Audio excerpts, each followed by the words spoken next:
Chris is a landlord and he owns this house, this house, this house, this house, this house, this house, this house, and this house. I'm a wholesaler. And by the way, this is entirely real. Chris actually owns those houses. You can confirm them on public record. As a wholesaler, I make money by getting properties under contract and connecting the dots between a buyer and a seller. It's kind of like being a realtor, but I make a whole lot more money. You know, checks like this. If I can make an offer to Chris that he likes, I can get the property under contract and I can wholesale it for a big ass check like this. So Chris, I understand you have 14 Villa Rosa Lane listed on Zillow right now. Is that correct? I do.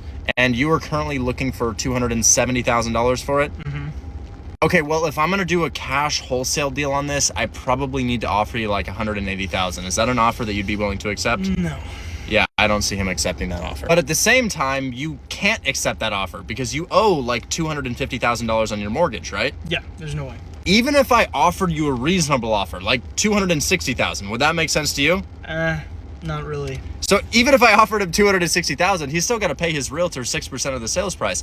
Even right next to his asking price or at his asking price, he's making no money on the sale. In fact, he's losing money on the sale. So you're willing to accept your asking price, but you're essentially going to make $500 at that price. Yeah, it's not great. But you bought that property in 2021 and you currently have a 2.8% interest rate on it, correct? I do. So if you're only going to make $500 at your asking price, couldn't I just give you $5,000 to take over your position in the mortgage? You could. Okay, cool. So I'll give you $5,000, but your realtor's going to throw an absolute shit fit if I don't pay them. So I'll also give them $5,000. The deal will look like this. I'm going to take over your debt. I'm going to give you and your realtor $10,000. Does that sound okay? That's perfect. Okay, so I'm going to send Chris a contract that says that I can take over his mortgage for $10,000 down.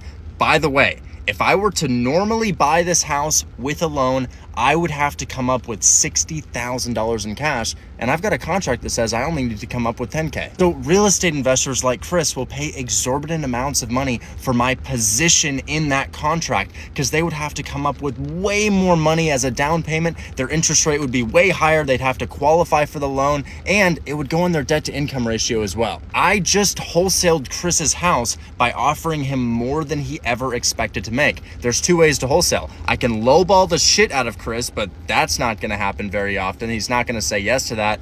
Or I can find people who purchased their properties in 2020, 2021, have historically low interest rates, and then offer them very small amounts of money to take over their debt. And it makes a lot of sense to the homeowner, given that their alternative is to lose money on the sale of their property. What's more, the buyer doesn't have to qualify for the debt. I can put the property into a trust and I can sell the trust to the buyer.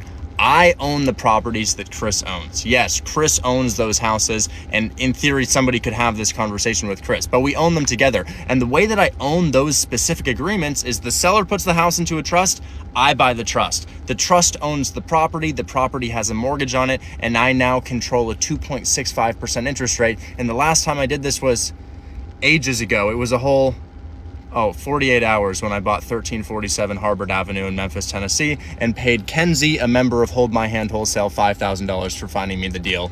Link in bio. You know how to learn how to do this.